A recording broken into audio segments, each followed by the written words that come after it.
Hi everyone, it is AMI day 7 and we're going to pick up right where we left off yesterday, which is I'm going to brainstorm my main event that I told you guys about, my experience with my mom thrift shopping on my 40th birthday, and we're just going to pick up right where we left off, and I'm going to kind of walk you through what it feels like, even though I know you guys have done this multiple times, but I feel like it's a good refresher since we haven't been all together to kind of see how do you walk through making sure you have enough action words, including those imagery phrases.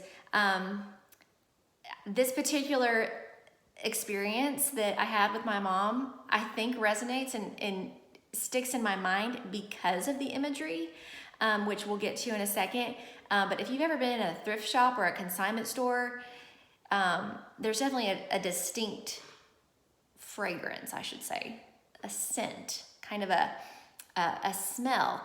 And that's definitely something that I still remember to this day, was just kind of the whiff of wool and my grandmother's attic that just greeted me when we walked in the door. So I know it sounds silly to be writing about an experience thrift shopping because the prompt is about someone who's special to me, right? So I think this will maybe show you how brainstorming these phrases can enlighten the story and make it have a fully elaborated main event. Even if it's about someone who's special to you, you have to have that main event. And this is mine. So unfortunately, I wasn't able to get my audio working on my Screencastify. So we're gonna do things a little bit different today. I'm actually gonna put my camera and have it facing towards my computer, so that you can see me brainstorming and coming up with these phrases as we go. And today we're just gonna do the main event. Because as I've told you guys before, if you don't have a main event, you don't have anything. So, or you don't have a story. So here we go.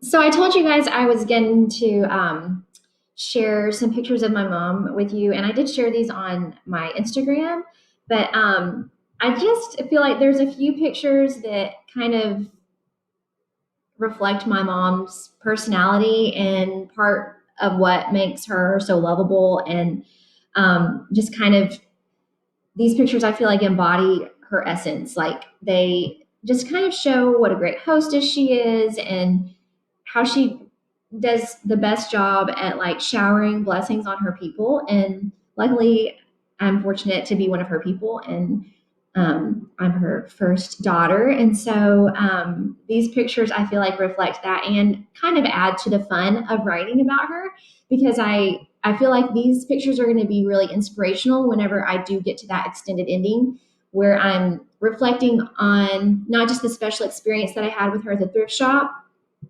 but the wonderful times and just wonderful person that she is. So here's a picture of my mom and my sister and I. Here's a picture of a little meal that we shared one day when she was actually honoring me on Mother's Day, and we kind of got to have this Mother's Day meal together. Even though she's my mom, she was serving me in this way. There is a picture of me and her. This was taken last year. And then here she is with my dad and my daughter and my son. So, and then I've got tons of pictures, but a little selfie that we took. And as you can see from this picture here, she is just a fun person, which I think is why this story to me is such a fun memory, not just because of the imagery associated with it, but just the fun time that we had together. And all right, so let's go to our graphic organizer because we always want to start with the main event. And so I'm going to try and start the main event as I walk in the door. So I do have this phrase here, we sauntered in giggling, but even before that, I want to talk about the sign on the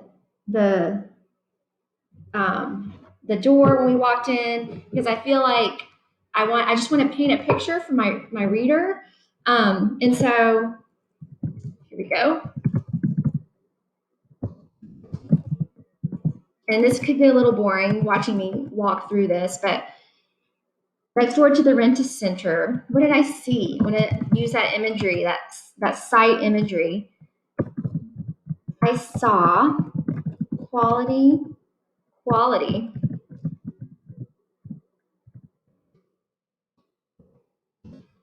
thrift shop in large, bright yellow letters. Okay, now I walk in the door, right? What do I imagery? What do I smell? The whiff of what does a thrift store smell like? The whiff of wool in somebody's grandma's attic. Not my grandma's attic. Somebody's grandma's attic probably smells the way that a thrift shop smells. Greeted us as the doorbell dinged. And I'm going to include this sound word within my sentence instead of just saying ding, which is fine too. I like incorporating those sound words into sentences. It makes it have a little bit more variety. And then let's see. Like I still want to incorporate that musty odor. I don't know how I'm going to use this in a sentence, but it's like a musty odor, smell of decay. What else did I see? Did I smell? Maybe I should get into the action. So I walk in, the whiff of wool in somebody's grandma's attic greeted us as the doorbell dinged. What next? I need to get inside my head. So I'm going to say something like, not surprised, because this is the whole reason we chose the thrift shop, right? I'm looking for an outfit that I can wear to a 1977 themed birthday party, so which is my own birthday party. So I'm going to say, let's see, not surprised.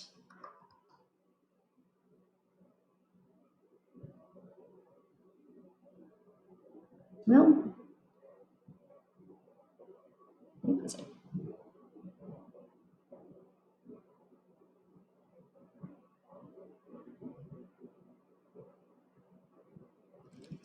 by the wide range of fashion faux pas that cluttered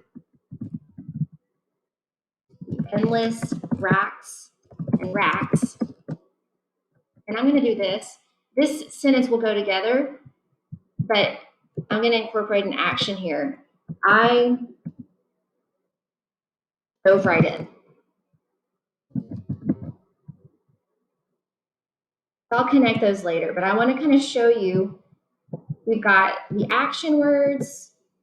I want to make sure we're incorporating, and sometimes those can overlap. There might be action words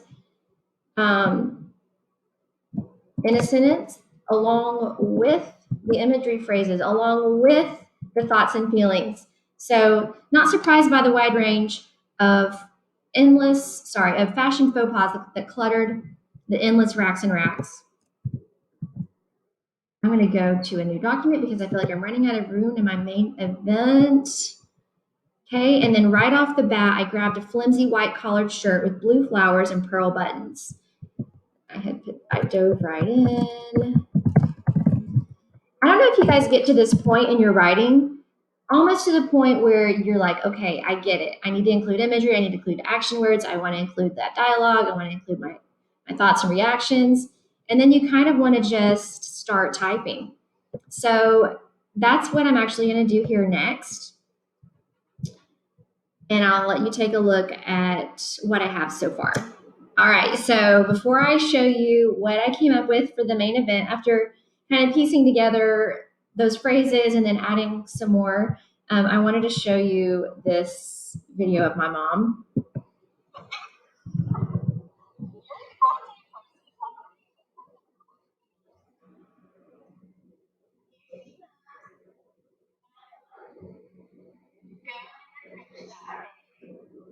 So you can see the letters that I describe in the writing.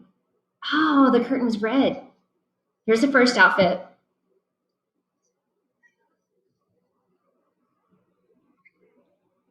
There's the next outfit, and then I don't have any more, but videos help me remember everything. But here's what I came up with. This is just the main event, remember? So next door to the Rent Center, I saw quality thrift shop in large, bright letters. The whiff of wool and somebody's grandma's attic greeted us as the doorbell dinged.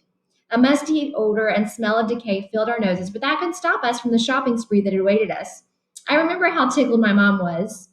And then I'm going to incorporate a critical character description here because I want to describe how she was actually wearing a really nice outfit. She's always very well dressed and wears like the perfect matching jewelry and makeup and very well coordinated. And so I want to include that aspect of her because I feel like it makes it more interesting that we're actually in a thrift shop. I knew my mom was the perfect partner to find the perfect 70s themed outfit. Not surprised at the wide range of fashion faux pas that cluttered the endless racks and racks of clothes, I dove right in. Right off the bat, and then I'm also going to, I think I'm spelling that right. I'm going to call them, instead of racks and racks of clothes, I'm going to say, use a word ref right here, racks and racks of vintage garments. Right off the bat, I grabbed a flimsy white collared shirt with blue flowers and pearl buttons. This is perfect, I thought.